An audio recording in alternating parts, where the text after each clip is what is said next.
There's three solid things that I've realized what you're passionate about or what you can make go into a hobby about will hit you in three different ways. So these are just my own things from what I've gathered from so many people I've watched, met, and experienced. But it's really like this. And it's funny because that's just really how these things go. There are math. There is math to it. Got to calculate. There's multiple paths to life. And it really is either you're going to be in a hobby, right? You're going to be in a hobby and you're going to realize that this hobby is your passion through just sticking with it for so long or doing it, kind of like the sense of you're going to do it and then you're going to end up realizing over time that, oh, I could just turn this into a career. Like, I really love this. That's one way your passion is going to come. Or the second way is it's just going to hit you overnight. Maybe like an aha moment that's just like, whoa, like this grand aha moment that's like, I can do this. I have all the evidence of being able to do this. I think I need to go down this path. Let's do it. Let's go all in. It's going to hit you like that. Or maybe a slow burn where it's kind of like the first one where, and there's probably a plethora of others, but this last one is like the slow burn where you're not too sure about it, but you keep doing it. You don't know why you keep doing it, but you keep doing it. And it's something that gets you attention and you're like, yeah, I don't really know if I like this. Like, you like it, but it's like that feeling. But then over time, you realize, you turn back after you've made it so successful in this passion that you're just like, wow, I guess this really was my thing. Because a lot of people almost take this last one for like granted. They'll be doing something and they'll be like, oh, I don't know if like you really like it or like you're passionate about it, but over time, like when you're able to look back, you'll realize that that was your passion the whole time. You're just not giving it the credit that it deserves, but you actually did like it and you were passionate about it. Now, all those things switch and change over time, but I really think that's how these aha moments come. And when they come to you, you cannot let them go. Right, like, look, write them down. I actually have, let me see. Where is it? Yeah. So on the 9th, I wrote down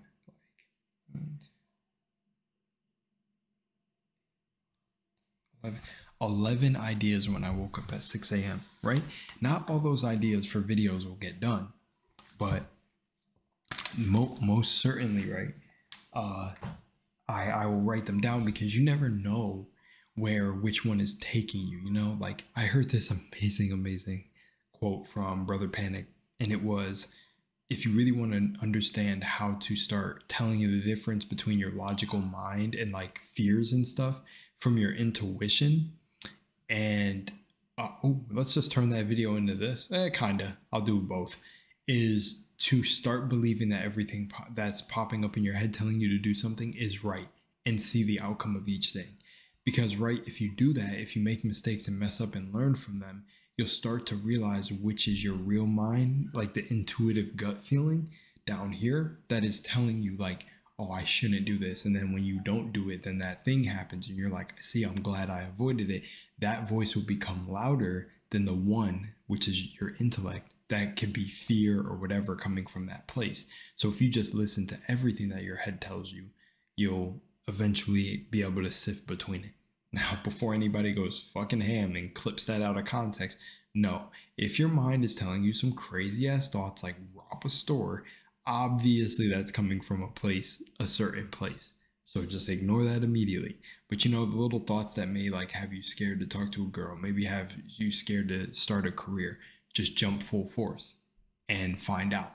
Like, if your mind is like, oh, maybe I shouldn't start this job, crack a smile and jump into that job. Then if it turns out it was wrong, then boom, now you go, okay, that was a gut feeling. But you know what's funny about it calling a gut feeling? You usually feel it in your gut. So when it comes to intuition and gut feelings and a hunch and all that, you can actually, one thing I want to explain about that before I go, but let me finish the thought. You usually will start to be able to tell the difference. Usually because you will feel the gut, but not always. Your intuition and gut feelings aren't always your body's not always going to react to them, but your body does tell you a lot of what you need to pay attention to.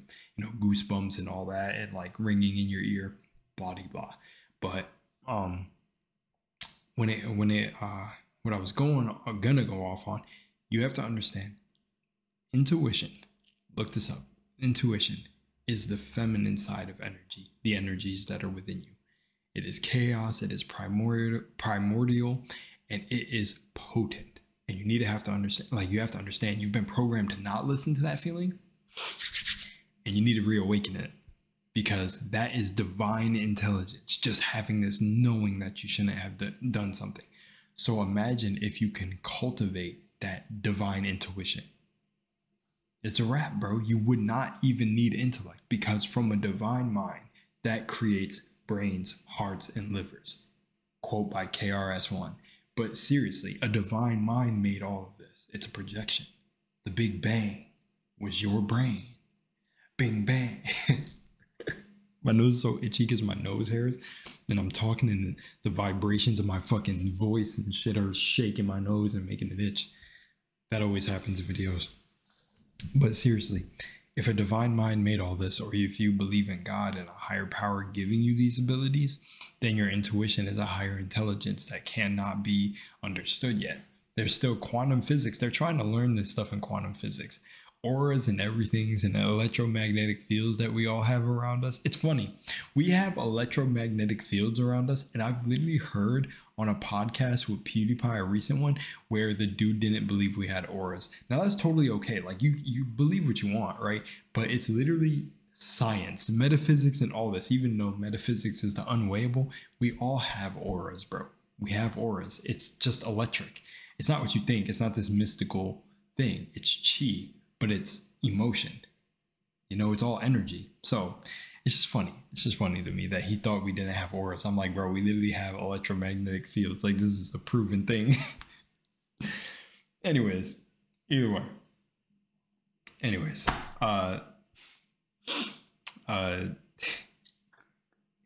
sorry. I just laugh because it's like you said, what if anime was real? That's what anime is referencing. But like I said, not everyone is supposed to know or understand or think like this. So, you know, whatever. But back to the whole thing with your passions and intuition. You will know the right path you're on if you start to cultivate it. You have to trust yourself. It comes back to that. Do not trust anyone outside of yourself before trusting yourself. You know, the first person who's really supposed to give you that trust and that heart is your parents, if you have good parents. But even people who have good parents are programmed to a certain degree. But they're supposed to give you that first unconditional, authentic trust and love. Like you could always rely on them. Boom. If they gave you that, you better do them the honor of trusting yourself and the decisions you make. See, my mom, I'm so grateful for her. We had our rough patches, but we healed unlike anything. I really feel like I beat so many of my generational curses, dude. And she says she's learned so much from me. It's just me like giving a woohoo for my mom. But one thing is, she will always tell me, always trust yourself, Rel. Trust yourself, because you are never wrong when you know where you need to move and shift throughout life. And I mean, she's spitting, bro. What else can I say? What can I say? She's spitting because I trust myself. You know, when, right, even if you're wrong with trusting yourself, it can't necessarily be wrong because you trusted yourself. That's what matters at the end of the day. At least at the end of the day, you trusted yourself. That's what matters. If you make a decision and you didn't like the decision, don't beat yourself up. Just be like, well, I'm glad I trusted myself to make that decision anyways. I think that was maintenance coming back in. I don't remember. Oh yeah, it is. Okay, it's all good. But yeah. So, you know, just remember, if you're trying to figure out what path you're supposed to be on or what is your passion, trust yourself. Trust yourself. Dive head first and don't be scared about it. Just give yourself that love and that heart to feel like you're doing right. I'm serious. I'm so serious. Watch the outcome. Watch the outcome of not beating yourself up, because it's a negative mindset. You got to get out of a negative mindset. You got to push forward, because that creates reality. I'm telling you, I'm living it every day. I'm living it every day. And every day it gets better. I feel at peace with myself. There's still things that try to pull me out my frame. But at the end of the day, we keep pushing. That's life. We keep moving forward. You got to still get up. You still got to get up and eat. I mean, you can lay down and waste away if you want. But I'm telling you, dig depths within yourself. It's one of the coolest things you'll ever do in life. Really knowing yourself, really being self-aware. Is it called interpersonal I don't know, like it's like interpersonal awareness or intelligence, something like that. I don't know. Howard Gardner. Dude, it's serious. In here, bro. It's all in here, man. Seven laws of the universe, bro. I'm not kidding you. If you want to know your path and you really want to figure it out, it'll come to you, bro. You don't have to chase it. But like I said, there's also the side of life where you may feel like you have to chase it. But from my own experience, what you chase, you don't end up getting. You end up repelling it. So you got to feel like you bring that shit to you, that it's just attracted to you, that shit loves you, and you have to be delusional. I'm telling you, a lot of these guys who are not saying it, that are really successful, are just doing it subconsciously or unconsciously because they're not conscious. Get it? But it's all revolving around you. And remember, you're not meant to do what everyone else is meant to do. So figure out what works for you. All right, I'm out.